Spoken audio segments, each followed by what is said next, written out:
Hello and welcome back to my Bentley project. As the car actually now starts, or is it starts, I don't know because I haven't started for quite some time. We're gonna continue working on this abandoned Bentley Continental GT and I'm actually trying to put it back on the road. Since 2017 this car haven't seen a road, and this is the condition of the car that it looked when I picked it up, and now it's kinda getting a little bit better. Right, let's start working on this car finally. I've been working all week, so I wasn't able to actually do a lot. Anyway, let's do some work. Also, what I wanted to say as well, thank you so much for 5,000 subscribers. That means a lot to me. So I couldn't do any of this silly projects in my console garage without your support. So thank you so much again. Let's grab the key and check if the car still starts. I hope it does. Right. 1, 2, 3, go. Yes! It still starts, it still drives. Oh, copyright. Obviously it has a lot of things unplugged. Smells a bit rich, but that's how it happens when the car is actually stripped. What we're gonna be doing, we're gonna actually put everything around the engine back in a position. I still need to find it out where those two vacuum hoses goes. Right. First things that I want to sort it out is this hose. Those hoses are ridiculous, and when they heat it up, they start cracking straight away. So what I want to do, I actually want to delete those plastic hoses and put some rubber ones. So then it's gonna connect from one side, which is over here, to other side, which should be going over there, in here, in this, here. After deleting those hoses, I still need to figure out where the vacuum lines actually goes and finishes. And then I need to fill up the coolant and check if we do not have any leaks. Obviously I'm gonna do a vacuum test. So before putting any coolant, it's actually gonna tell me if we have somewhere the pipes disconnected or something, because there's one pipe that is actually fall out when I was installing the engine, and that pipe is, it was on a table, but it disappeared. Oh, here it is. So I got this kind of pipe, and I have no idea where it goes, and from where it actually fell out.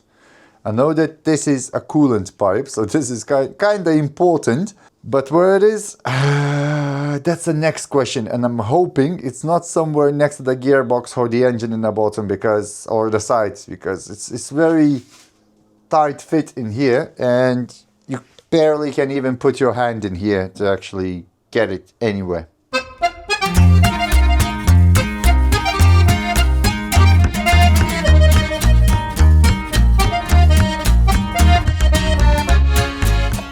So as the car now actually starts, now it's time to actually find it out if it holds a coolant and if there's any pressure in the hoses, I would say. So I need to connect all the radiator pipes, hoses, whatever. Yeah, whatever. Whatever. Sounds right. How are you doing? I don't know. Nobody. I'm shy. I'm camera shy today. Today? Yeah, today. What about that time when you went to the window? I was, night of OnlyFans, that's why, yeah. Oh, yeah. Night shift on his knees. Okay, so I need to connect everything back in a place and put the pressure testing tool. I think it's called pressure test tool, isn't it? Yeah. Something like that, yeah. So pressure testing tool, let's say like that. And connect all the pipes obviously to the radiator and then test it. I still haven't found it out where that vacuum line from the turbo goes. I found it out where it goes to the other side, but I haven't found it out where it goes to this side, because I obviously got one pipe that it goes from the intake manifold somewhere to the turbo, from the turbo to somewhere, and then there's another pipe underneath the arch lining. Well, I don't have any arch lining, so underneath the wheel, that it's not connected anywhere, so I have no idea if it's that kind of the pipe or actually not. So anyway, I don't need to worry about those pipes yet because I want to test the coolant system. Let's connect everything.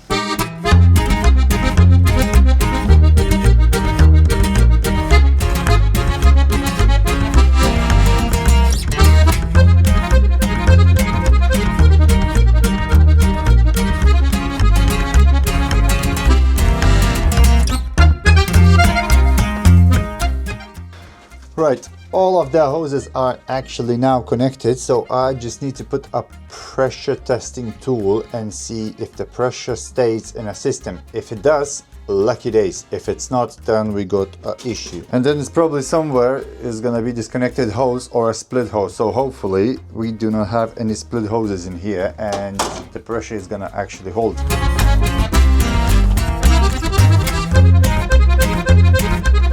Moment of truth. If this gonna hold the pressure, we can actually fill it up with coolant and try to run it to the temperature. Oh, I forgot one hose in the back. Jesus. Yeah, it's not gonna hold the pressure if you got a hose disconnected, so make sure you all the time connecting all the hose in place. Then it might actually hold the pressure. Might. Right, let's try this one more time and see if there's gonna be a pressure.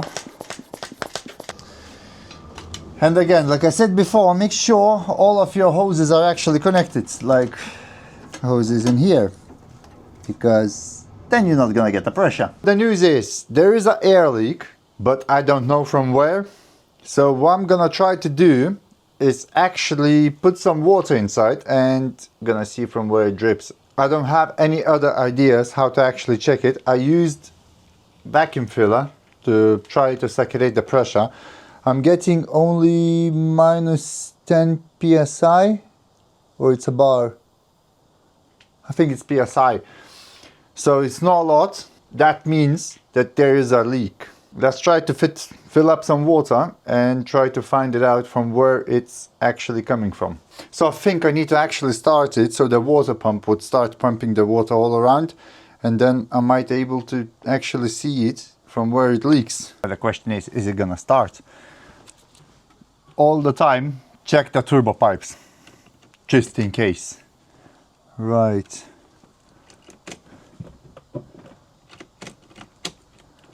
What the? Oh, here we go.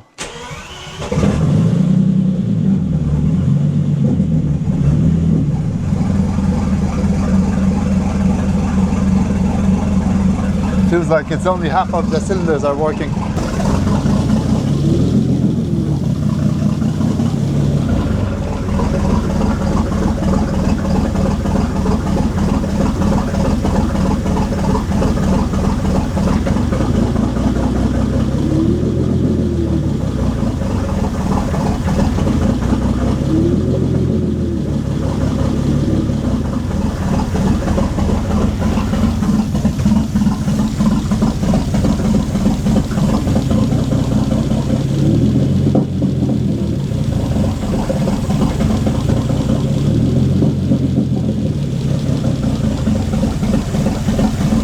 I filled up some more water, some bubbles left the system. It's still, there is no leak underneath, so I'm not too sure what's going on where. Maybe it's just somewhere a big massive air bubble and it just doesn't want to go through. So I'm gonna try to start it again. I really don't like how that engine actually runs. I know there's like a couple of vacuum systems that are missing, but I'm assuming it still should be more. If that would work like this all the time, it would be perfect.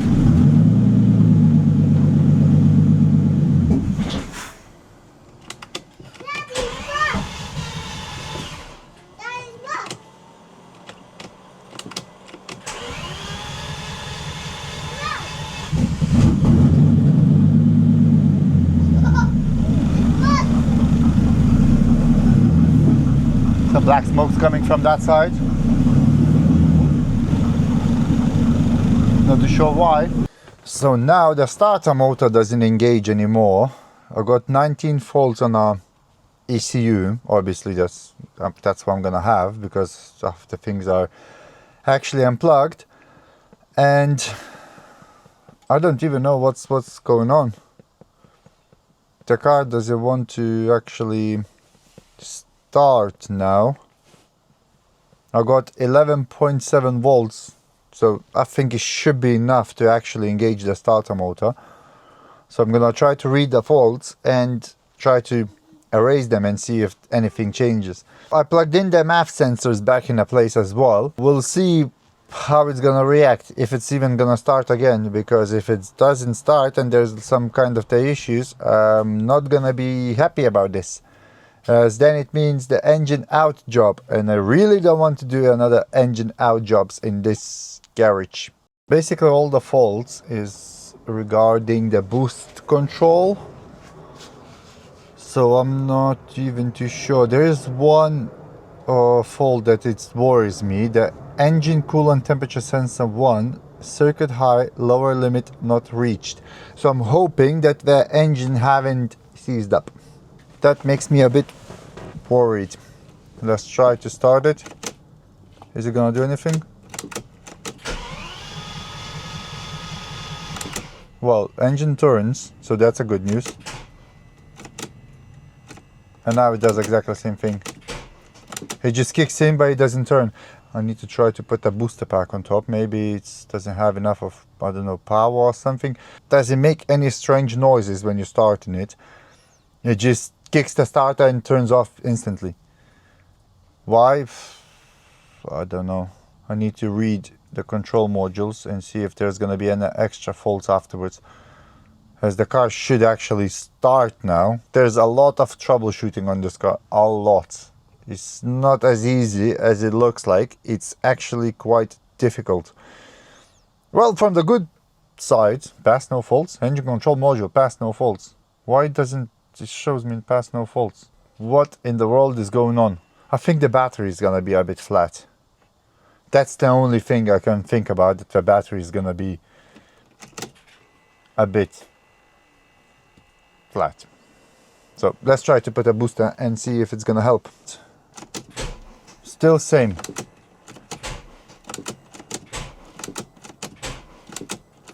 Let's try to switch to the battery, maybe, if it's gonna let me to switch. No. Honestly, I have no idea what's going on. Seriously, no idea. Diagnostical, obviously, there is a lot of faults, but the car should start now. Oh god, I'm hoping it's not seized. Well, the good news is actually that I found the leak, and it actually comes from the pipe where you can actually untighten to release the pressure from the bottom or empty the system, if you know what I mean. So that connection is actually leaking, and onto the other side there's another connection on the radiator is leaking as well. So that's a very good thing that it's actually leaking just from the corners of the radiator, because those parts are quite easy to access and it's quite easy to replace. The bad news is the car doesn't start now, and I don't know why. Well, I kinda know, I think so. It's gonna be a weak battery, because it was showing me 11 something volts, and I know that for those Bentleys the battery has to be very strong, like almost brand spanking new all the time. So I think that's gonna be the case why it doesn't turn over anymore. I don't think it's gonna be some kind of the issue with seized engine or something, because I poured some water inside. It's 100% that the engine is haven't been overheating. So it actually drips from here. If you can see, it's literally from that place. And it's exactly the same on the other side. Other side doesn't have that valve that you can actually open it or close it. And the other side, it has just the O-ring. I think the O-ring is gonna be bad, so I will need to replace the O-ring on the other side, and it should be okay. And on this side, I might need all the hose or even just a connection. Do you remember when I was connecting the pipes in here? Well, it turns out this pipe is actually not for the top of the radiator, it's actually for the turbo. It's a puzzle. I mean, you can make the mistakes, and it's not actually very easy to find where the vacuum lines it goes here, because there's like thousands of them and thousands of the connectors everywhere around. So now I found it out where it actually goes. I still don't know where that one pipe goes underneath the wheel arch lining. Don't have an arch lining, but doesn't matter. Still haven't found out where that goes, but I found it out where all the rest goes.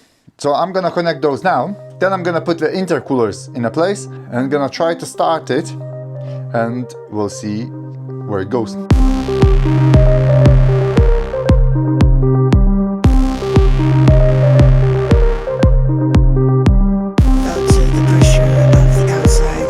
All of this is now connected. everything how it's supposed to be. Don't drop this in a turbo. Intercooler. Let's go. Let me guide you to E5, the light. Let me guide One side done. Now next to another one. the light. 'Cause there ain't no way. And that's two sides now are actually done. We're nearly kind of ready to try and test it, to start it again and see if it's actually gonna start and it's not gonna be like a previous time. But in the meantime, while I'm here, I need to clean up this mess.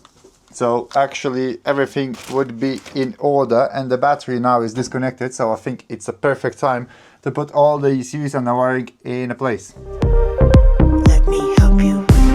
'Cause I just can't stay here. Stagnant under pressure. Let me guide you. 'Cause there ain't no way. To the pressure of the outside. Feel like taking over. Let me help. 'Cause there ain't no way. The wiring itself is kind of sorted. I still need to figure out where this plastic housing goes. But the wiring is kinda in a place. It's not that big mess as it was before, so I can actually close the bonnet if I need it. And the ECUs is not gonna be touching the bonnet itself. So that's a kinda good thing, I would say. It's gonna be a moment of truth. We're gonna try to start it and see how the engine is gonna react when basically most of the things are actually plugged in and connected. So I'm hoping it's gonna start and it's gonna run a little bit smoother. Right, I hope I connected everything correctly and now it's actually gonna start. I'm hoping. Air suspension is on. Obviously I don't have any wheels, but that's story for our next time. Okay. Ignition on. Let's give it a go. Okay, nothing. Nothing.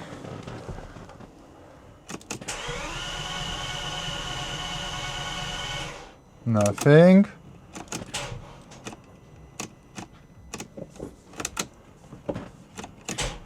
And again, it's just kicks and that's it. Something is not right. Right, I think I need to take out the spark plugs and see if I even got a spark. And also check the cylinders with a gyroscope. And see what I can actually find, because the car was starting and now it doesn't start, so I'm not really happy. Not good. I just found the strangest thing. Look, I'm gonna show you. If you're gonna get in a car, put the key into the ignition, turn it, it doesn't turn. Yeah? It doesn't turn, doesn't do anything. But if you're gonna go to the back of the car, where the relays are, and if you're gonna touch the starter relay, which is over here, starter works. I got a question for you. No questions. When are you planning to finish cleaning my car? Never.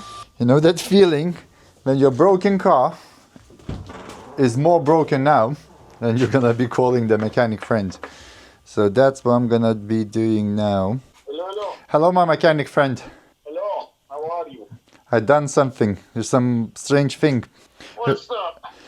Remember when I said that the starter doesn't engage by the key? It's like kicks, works for a minute and then it just kicks in.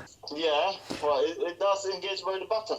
Yes, not by the button, but does engage by the relay in the back. So that means the ECU is cutting it off. The ECU cutting off. Starting problem. Immobilizer? Any faults in immobilizer? Haven't checked. Need to check it. Yeah, check it, man. Okay. And yeah, the fuel pump doesn't work when you're trying to start it by the key or by the back. Well, by the back, obviously, it's not gonna work, but it doesn't. But if the immobilizer is activated, then the fuel pump might be cut out as well. Yeah, exactly. That's why mine doesn't start. Yeah, so this might actually make some sense. Yeah. Okay. Try close it, open it. Okay, I will. Did you or did you not? Yeah, no, I haven't tried it, but I will try.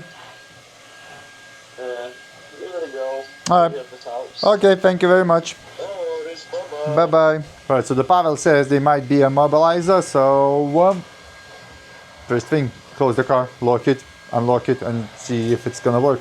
After speaking with my mechanic friend, he said I need to check the immobilizer if it actually works on the car. I tried to lock it and unlock it, and it still doesn't have any reaction. So let's put the key into the ignition. Let's check is maybe something have changed. Nope, the car still doesn't start. Right, so let's do some digging. So I'm now on the immobilizer status, and I'm gonna read if it actually matches. Immobilizer match system is okay, so everything works with immobilizer. I think there's gonna be something to do with wiring. So I'm really hoping that there's nothing serious with this car, and there's gonna be some kind of the minor issue that I need to do. The fuel pumps are not engaging at all now, and I'm assuming I don't even have a spark. So I have no idea what's going on. I need to check negative terminal, negative cable, which goes to the engine, because I think that cable might be loose. Well, it's actually intact and it's tight and it's receiving quite good ground. What else could happen? What else? Honestly, I have no idea. I don't even know where to start checking it, because it's a very strange thing that had happened now. I might need to remove the intake manifold and check if there's any pressure in the fuel system, and try to, there's like a little knob that you can press it and check if there's any fuel in actual fuel rail, and remove all the spark plugs and check the spark plugs as well. That would be a good idea. This video is supposed to be test drive. I'm supposed to try to test it and drive it. Supposed to.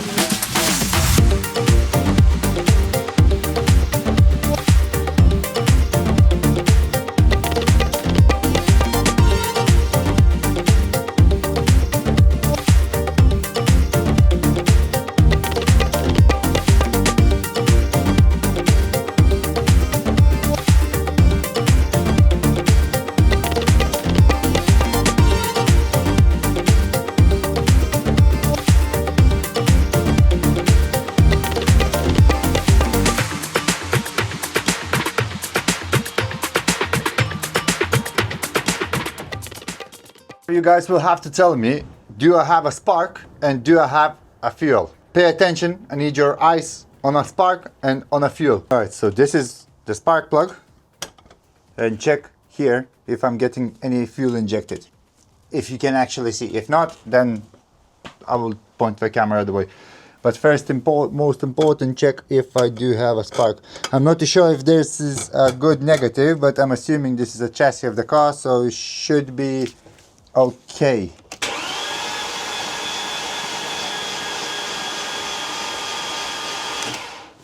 Right, so after checking the footage, I actually see that there is a spark, and actually pretty strong spark.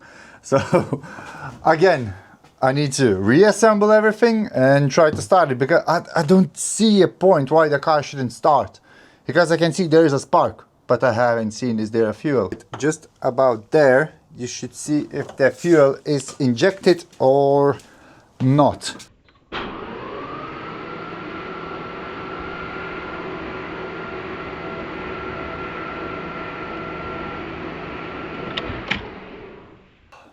We got fuel, we got spark. Why don't you start? Let's try to put everything back and try to start it. Let's put everything in a place in 3, 2, 1. And everything is back in a place. Now the moment of truth. Oh, also, I found that one of the MAF sensors plugs are actually smashed to pieces. So, it might shorten something, I don't know. But this now stays like that. Let's give it a go. Spark plugs changed, we got a fuel, everything should work. Most important, there is a spark, there is a fuel, it should start. It actually should start. Come on. What's going on? Let's give it a go again.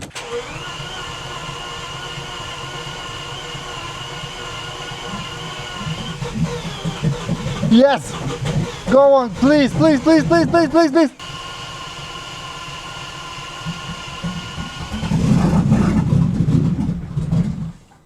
If I'm holding the throttle down, the car wants to start, but it doesn't start. I don't want to turn starter any longer than that, because if I'm gonna burn the starter motor, I'm gonna be in trouble. Let me know down below in the comments what do you think is actually wrong with this car and why it doesn't start anymore. Thank you so much for watching this video. If you enjoyed it, click the subscribe button, like, share, comment, and I will see you in the next video. And hopefully in the next video I will find why it doesn't start and what's actually going on with this.